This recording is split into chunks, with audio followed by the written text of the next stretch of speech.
My people. My name is Big Adeka, the first the company GCON, the Grand Comedian of Nigeria. It's a wonderful day again, and I'm here with a guest to do what? To gist. Because, like I say, it's better to jaw than to war. It's better to talk than to go to war. And the good thing about talking is when you talk, you have no worries in the world. A problem shared is a problem half solved. That is why it's better to gist. Welcome to Gisting with the GCON. My guest today began acting in far away Ilorin, Kwara State. He started acting in secondary school, participated in drama and stage plays then. Before he started acting, he briefly did music and released his first album titled Dreams in 1992. He has since starred in over three, I doubt this number, I suspect it's more, 300 Nollywood movies. He's been awarded and recognized with several awards. He was the former president of the Actors Guild of Nigeria, current national president of the Nigerian of AVOA, as a voiceover artist of Nigeria. Management is the head honcho at Cled Entertainment Limited. Ladies and gentlemen, please welcome elder statesman Segun Arinze, popularly known as Segun Arinze, and idea ad, popularly known as Black Arrow. Nice to be here, baby. My brother, Nice to be here. here. Thank you so much for that introduction. But I just what we quickly it's correction. Cled Entertainment are my management. I run trophies and classics, but Cled Entertainment is run by a young lady called Loretta Kwando Eli. She manages manages when I grow up. So of all the things to do in the world, why act? Because it's an innate thing. It's something that I loved. A friend of mine, like you rightly put at the beginning of the show, that I started acting in Lorry while I was in secondary school. My friend, who's late now, Ayo Orowale, introduced me to drama. And once I had a taste of it, I knew that was what I was going to do, regardless of the fact that my father wanted me to be a lawyer. And I said, no, I don't want to be a lawyer. And I felt that was my comfortable forte. And I haven't looked back since. And that's one decision I made that I don't ever regret. Was it disappointed that you didn't allow people call him Baba Lawyer? Well, we were going back and forth on it. He kept on saying he wanted me to be a lawyer, and I said I wasn't going to be a lawyer. And he wasn't going to pay for school. He didn't know when he paid for me to go and read dramatic arts. But later, he started getting used to it, particularly when I went to, at the height of Silent Night, actually. I went to his office, his construction site in the railway company. It was a structural engineer. Okay. When everybody left what they were doing, I was screaming, Black Arrow, Black Arrow. And he came out from his office and what's Which one is Black Arrow again? What's wrong with all of you? But you leave the work. I say, don't you know this man? He's here for TV. I know he's my son now. Exactly. That's the first time I would see my father gleefully, proudly say, that's my son. And he was okay. And ever since, never looked back, like I said. It's just been work. But did he pay for school? Did he pay school fees? Of course. Even when you decided you were going to... He did. That's why I said, I said that he didn't know when he paid for school fees. He didn't know. I hope he didn't think he was paying for law. No.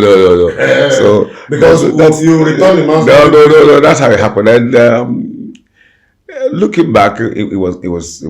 I think it was something I took for him. He silently had this sense of humor. He did a bit of drama while he was in school as well. So, but he didn't. Those days he wasn't paid, so he didn't pursue that. I decided to do. So it was the one that actually put you in this trouble. Would I say that? I put myself in it. What is the life of an actor like? You wake up in the morning, you don't know where you're waking up. The life of an actor is tough. It's like a military man or like a Boy Scout. It never ends because you're finishing from one set and you're hopping onto the next set. And sometimes you're scheduled to work round the clock, like 4 months, 6 months.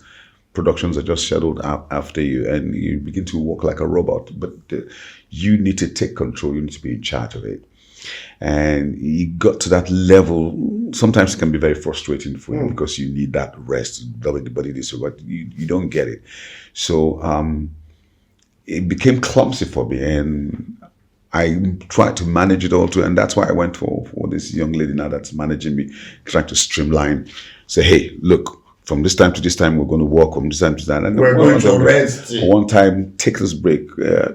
She would tell people, I don't want this, I want this, so, and then sign contract, because one of the things that really affects a lot of actors that we don't sign contracts. So we just take, is my friend, my friend.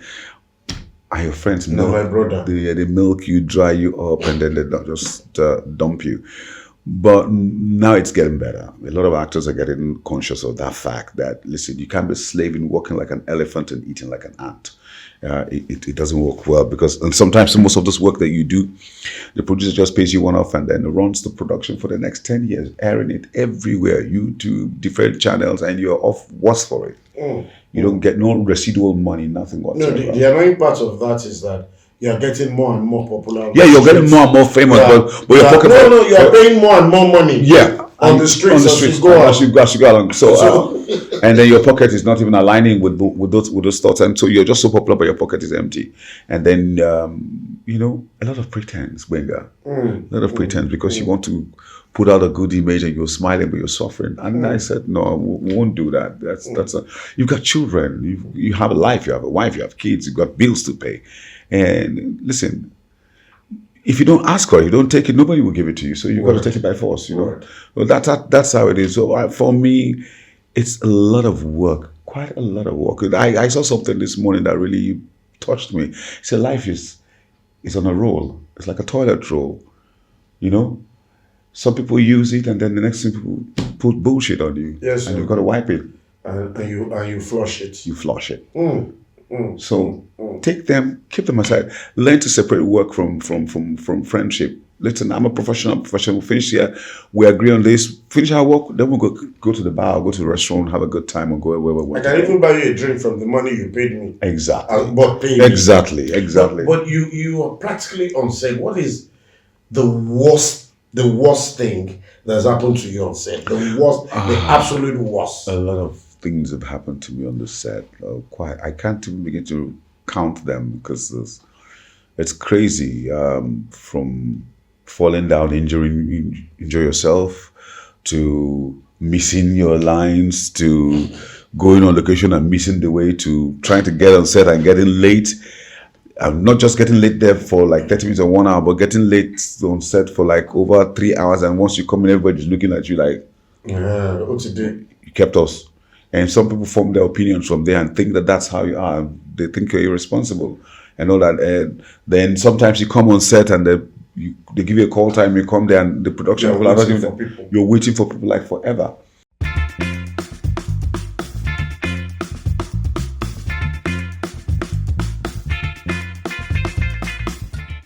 Have you ever had a face-off with a director? I said, you are stupid. No, Mister, I say you are stupid. I don't do that. I've never had a face-off with a director, but I've been angry with a director. What I do is I call the director aside and say, hey, look, this is how it is, and I don't appreciate this. I'm not one to come out and embarrass you. I don't want that. But of course, sometimes, has anybody embarrassed you? Yeah, a lot of times. Sometimes you're not all knowing, so the director might not even know, the production people. And sometimes, because you're also human, you're infallible, people will get you angry and you lose it. So what I do in that case is sometimes keep quiet. It's best to just keep quiet and just walk off the set and just go calm yourself and then come back and try and sort the matter out. And then sometimes I work with a lot of young directors who want to come on set and they're awed by your presence, and I'm working with, and one of them actually told me, Almighty Segun Arinze, so whatever you do, it's okay. I said, no, you're the director. Exactly. I said, listen, I'm a tool in your hands. Use me the way you want to use me. Like a carpenter, he knows how he wants to design the furniture, and this is it. Or like a chef. The chef is one cooking. Cook me.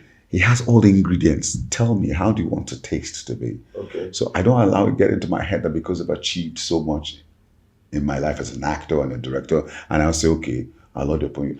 And when I'm going to correct the director on set, I say, excuse me, sir, or excuse me, young man, pardon me, can I? Is it possible for? You don't go say, no, you have to do it. You don't do that. For me, Benga, exactly, Otoro. So for me, humility is number one. You must be humble in terms of every achievement you have in life. Humility is number one. And once you're humble, you go far. When you're arrogant, the journey becomes lesser. Kusheru, you're one of the biggest thieves I know in this country. You speak flawless Hausa. When I say flawless, Hausa without an accent.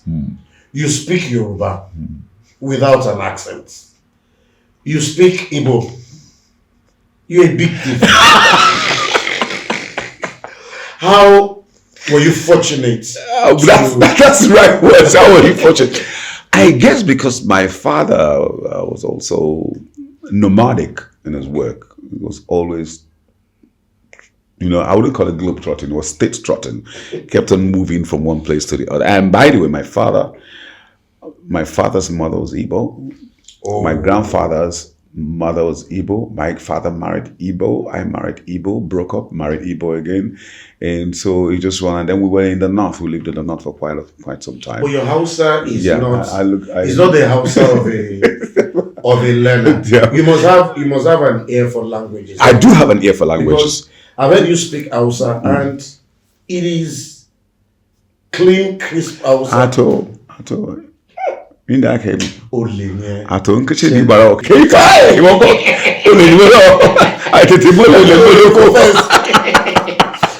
So how has speaking these languages be of benefit to you? I tell you one thing, it's been of great benefit to me because wherever I go and I try to align with people, there are sometimes you don't meet Hausa people. I remember when we were in Kano. Yeah, and started speaking Hausa. I said, I can't Hausa. I told I when I grew up in the north. And just, they go Abu Mamaki, that's all.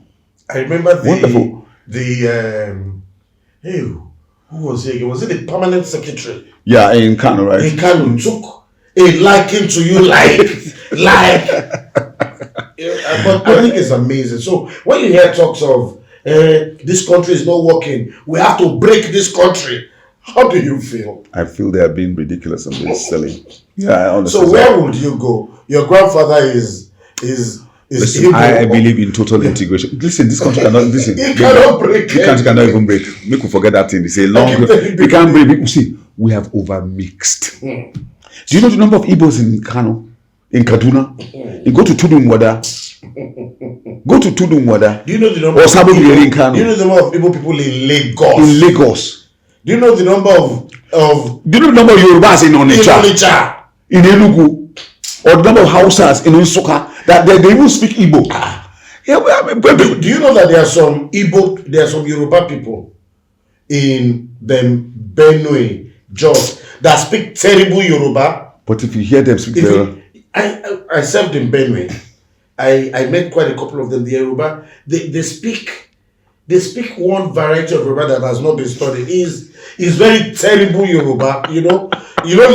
Lagos Yoruba is terrible Yoruba. Of course. They have that variety of Yoruba too that is a hybrid like Lagos. It's going to be very tough. You cannot. We have so integrated, we're so mixed that you can't begin to think about breaking this country. I think those who are at the behest of that thing, of that kind of talk, are people who are selfish and looking to, You can't see beyond their noses. No, their nose is even too close to their face. so they can't see. They are myopic in their thoughts and. That what should be thinking about is how to solidify the unity of Scotland. Look, for example, we just finished the film Women's World Cup. Mm-hmm. Did you see how the entire nation were behind the team? Nobody asked, is it the Yoruba girl that Nobody cared whether it was Yoruba girl or nobody cared. It's Nigeria. Once it had to be Nigeria, it was Nigeria, everybody. So how can and then our British girl that came home to play. You see? She's Yoruba. She preferred to come back home and play. She looked, the first time I saw her, I said, where did we get to Igbo girl again? To now make things worse for her. Her surname was Did not sound Blantyre. Plantai. This sound I said Ebola. But Hey, Nigeria has gone to steal Oyibo. did you see her dancing in the dress? I saw her. Oh. So how can we I beg leave use our arts? Niger too sweet. I beg. How can you actors, you entertainers, use your art as a tool for national reorientation and progress and national integration? Well, we are at it. We're on it. What we also need to do is not just pay lip service to it. It's also to be seen to be doing it. I had the privilege of meeting with the DG of the National Orientation Agency, and we talked about how do we do this. Unfortunately for them, they don't have funding, and looking for sponsors to come to their aid to do that. Yeah, which I think it makes sense, because sometimes they can give them the basic funding, but all these major corporate bodies should go in there, fund their projects, and work with them, and then we can begin to spread things. Talk to the masses, talk to the young ones, talk to the elderly. Make Nigeria great. What's all this jackpot syndrome? It's tiring. I saw a video this morning that was so worrisome. A lady in Italy, Nigerian, begging on the street and had a bag, and someone was describing the things inside. They give her groceries. I'm like, so why did you leave Nigeria? Someone, I know of someone in Abeokuta who sold everything he had, made about 188 million, and jackpot is having problems abroad now.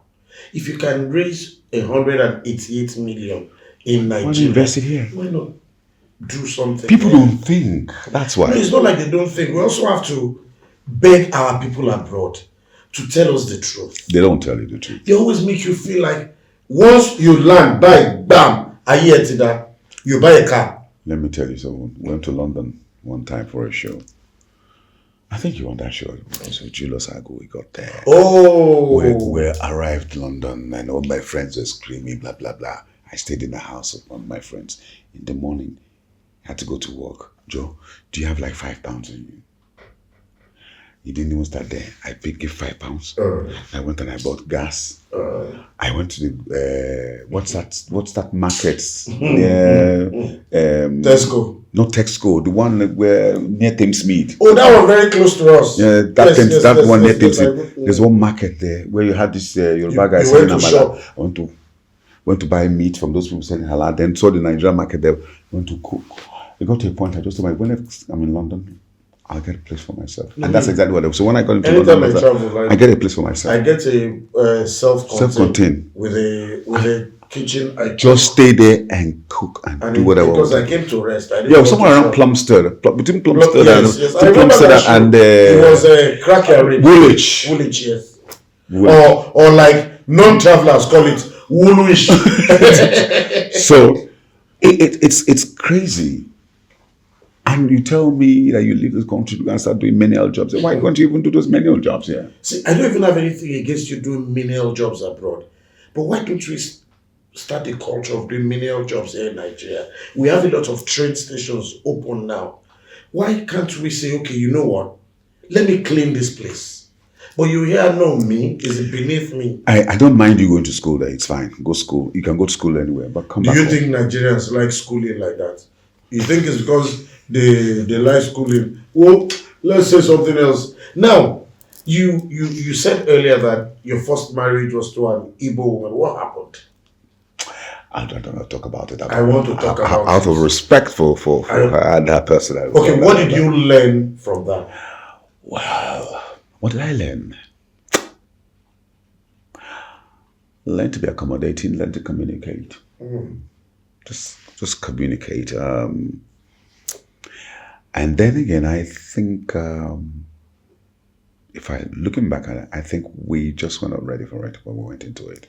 You were too young. But is anything to like being too young? Or you were immature. I just think probably it wasn't meant to be. We shouldn't have in the first instance. We probably shouldn't have. But was sweeting.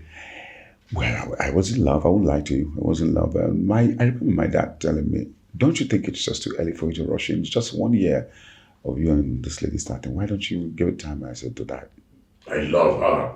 I don't want her to go anywhere. And he said, "Okay, fine. That's your wish, so let's do it." And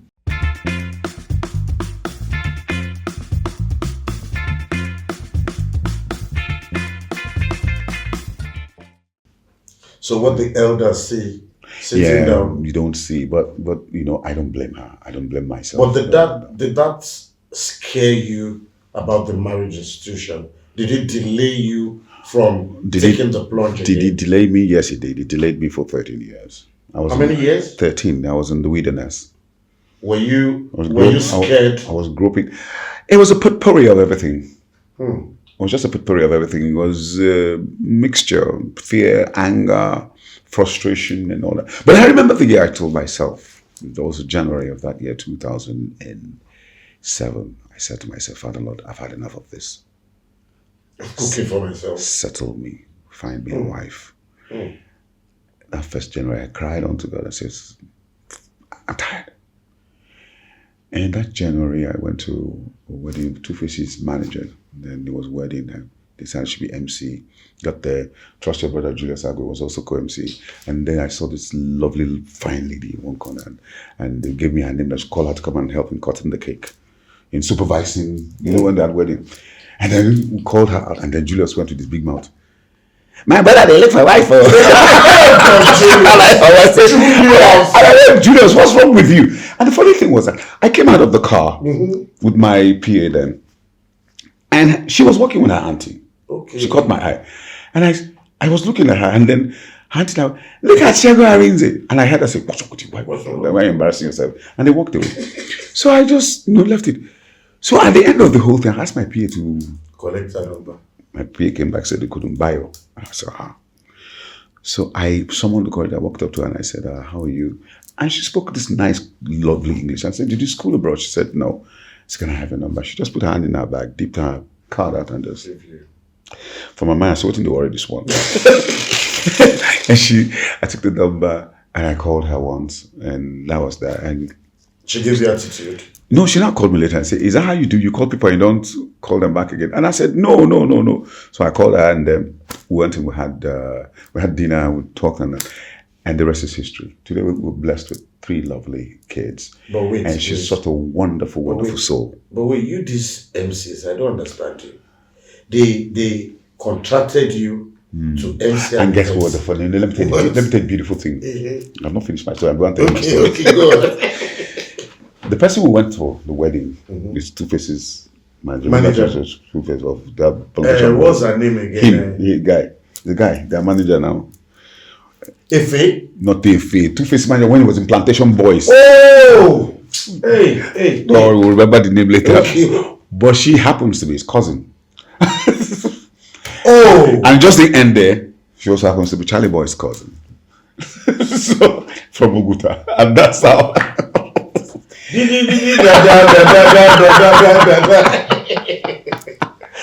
So the rest is history. It's just such a wonderful soul. But I would hate to mess up Charlie Boy's cousin. Charlie Boy will be on your case for the rest of your life. Funnily enough, Charlie Boy is one of the coolest guys you can ever I know. He's a cool guy. But Charlie, every time I see him, he's like, that is a moped or what's that thing called? I shout and say, hey, I say, hey, young man, wait! I am waiting. He's such a wonderful guy. Those years in the wilderness, what were they like? Tough, rough, crazy. You were cooking yourself, losing focus. Nah, I had a girlfriend though. But my brother, if it ain't it, it ain't it. So Monkey Yat was a chimpanzee. But the truth be told, there were days that helped shape on me into becoming who I am today and understand. And then she came and she was just the topping on the cake. She was the icing on the cake. Blessing. I can't thank God enough for me meeting her. And so we just keep on to understand marriage better. Marriage takes a lot of patience, understanding. There are times you could flare up, you lose your cool. I'm sure you know how it is. We bachelors. Who's a bachelor? You're crazy. I'm not part of that discussion, madam. I indemnify myself from this kind of talk. Okay. You said when you're on set and you were young directors, they're in awe, and it's normal. You've been there, done that, and the beautiful thing about your career, I keep telling people, is that you're one of those evergreens who do not go rotten. You see a lot of new projects at the cinemas. You are in them. You, apart from being an actor, you're that place you came to Still Wife when they paid you. You're Let me MC, see. you are a TV presenter. I remember No who's back. we came to Abuja. Yeah. We were in Abuja one time, and you were presenting one Game show. game show, Yeah. and you Give and take. give and take. You are ever so versatile. So there must be something the young cats can learn from you. I try as much as possible. I don't like that word cats. No. I try as much as possible to learn from everybody, even a child, and learn from them. So when I tell most of the young guys, I say, give me your youth and I'll give you my experience. I like that. So we share. So I'm willing to learn, and I come down to the level of their understanding and drag them up. And I love to train. I love to train actors, teach them the rudiments of acting, teach voiceover talents how it is to pronounce words, consonants, having the resonance and all that. So all that mixed with the young people a lot. I'm youth centric. Also, what's responsible for your staying power? What do you think is? Apart from God Almighty, we all say God, but God has given you the power. Well, What is your own parts? it's the ability to open up and be willing to learn to fall and learn to rise, like a baby, crawl Like a phoenix. like a phoenix, or like the eagle. You know how the eagle, when the eagle gets old, you know what it does? It stays away and breaks its beak, hits its beak on it. It's a painful process. You can see to hit its beak on the floor. Everything falls, and then there's a renewal, and then it comes out and rises like the phoenix from the ashes. So I want to be like the phoenix or like the eagle. Always be relevant at every point in time. Learn from the young ones, learn from the old one, learn from the middle. Ask questions, even when you know it. Ask again to be sure. Just keep going. Asking, because if you ask, you never miss your way. Bam. Unless you come across a Lagosian Even who with will it, tell you are supposed to go to Sabo, who will send you towards Lagos. even at that time, when he redirects you, sometimes it might not be that Lagosian radio. It might be God who reject you, because you get there, you now discover something new. Bam. So that's how. Bam. There's never a dead end in life. Bam. You only create your own dead end, but there's never a dead end. If there's a dead end, push the walls down and move on.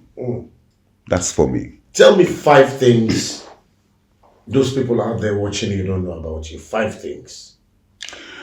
Patience, 1, resilience, 2.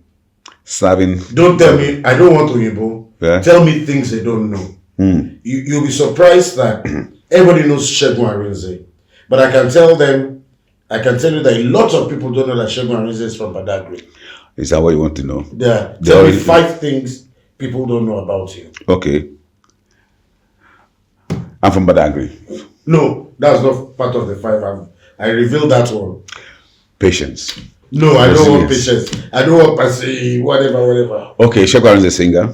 Segun Arinze is a singer. They know, but I'll take that one. Segun is what's the handkerchief? I want to clean my eyes. Segun Arinze is a... He's a Chelsea fan. Will you get out? Don't touch me, my friend. Don't touch me. I was waiting for that. He supports one club like this called Chelsea. That's true. I was waiting for that. Don't touch me. Don't touch me. I will touch you. So that's true. Well, you've also said that I'm a how do you call it now? You're a polyglot. I'm a polyglot. That's 3. How How many kids do you have? That's so good. I don't like announcing my kids. I don't like. Shehu has 5 children. Shehu has 5 children. I don't have 5 kids. How many do you have? I have 6. I have 3 He has boys. 6 kids. Yes. That's 4. And I love fine things. The finite, the finest of everything. Anything that's fine and beautiful to the soul, I love. That's why you work hard. That's why I work hard. I'm telling you. I always tell people that those who work hard deserve to play hard. Bam.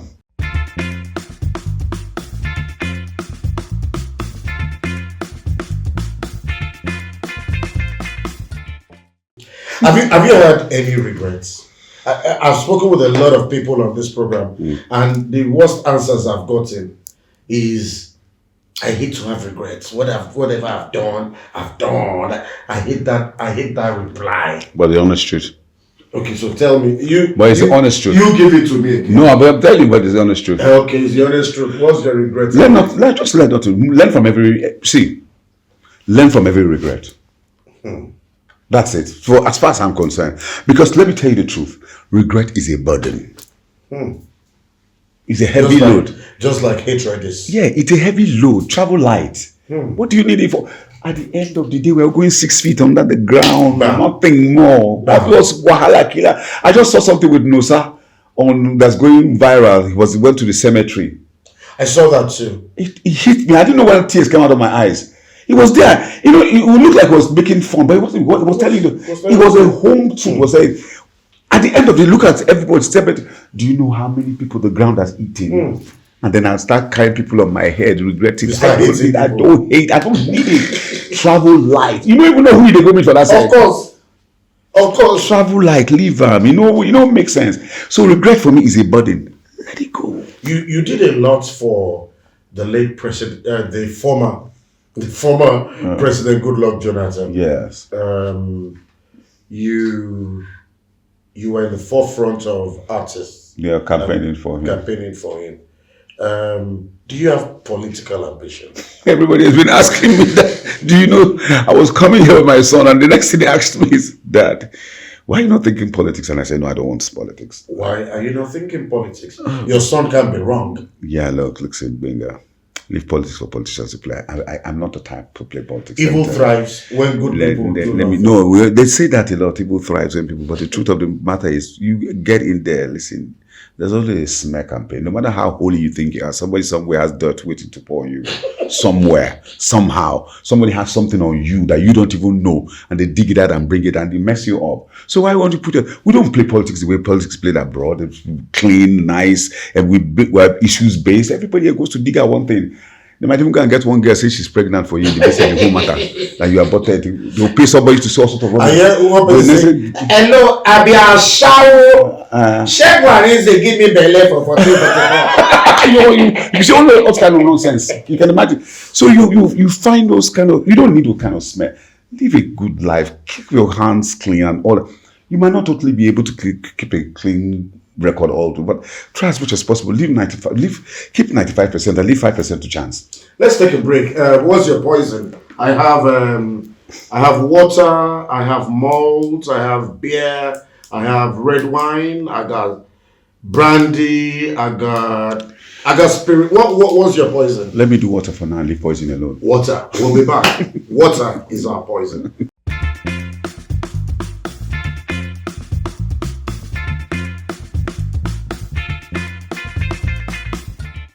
Alright, so our poison is water. Segun, to your continuous good health. Amen, and to you too. May you never know it better yesterday.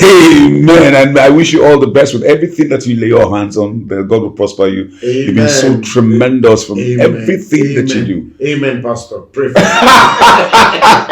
Okay, let's have this quick game. We call it the GCON charade. Okay.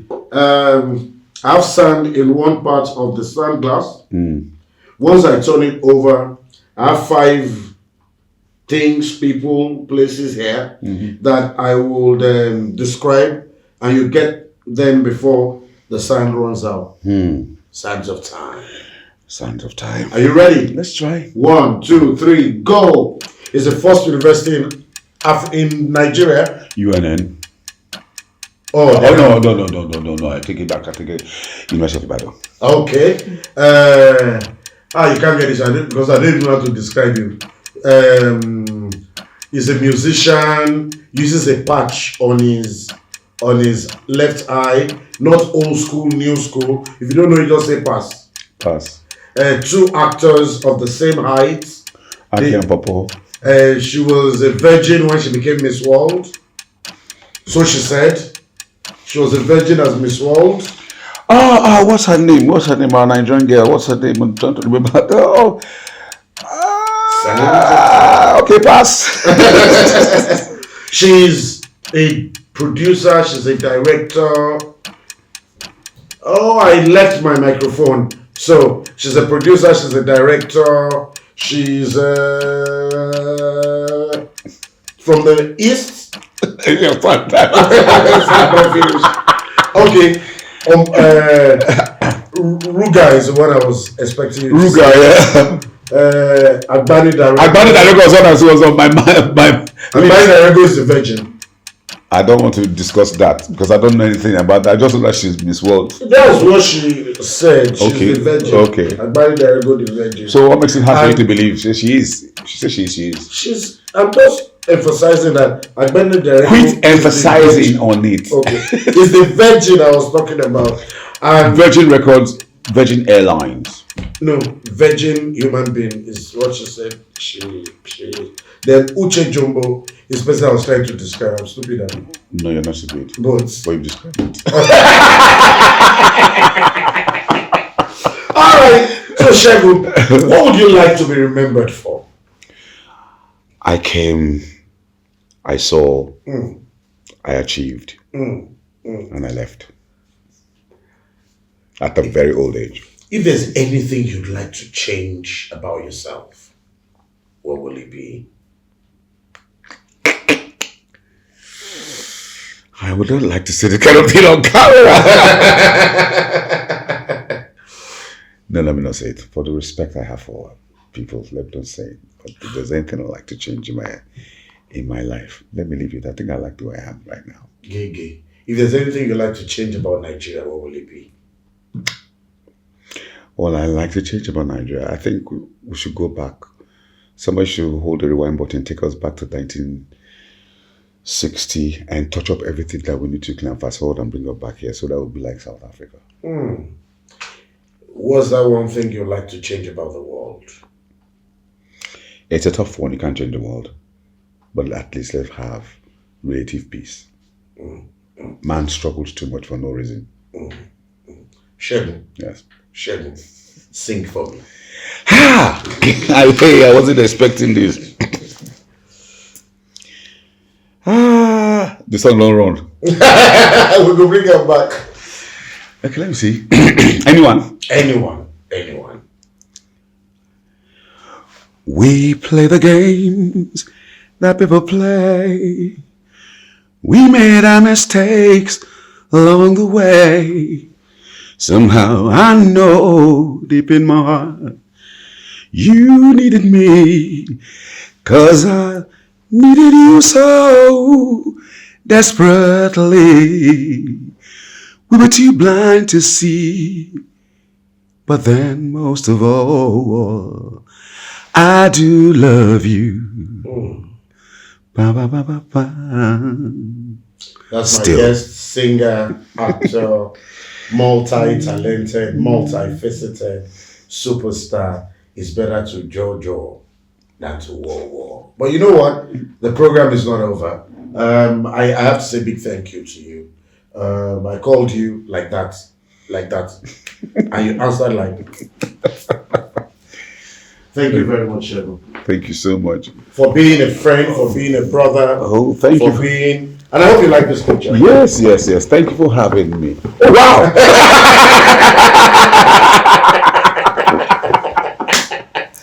Thank you so much. Thank you for having me. God bless you too.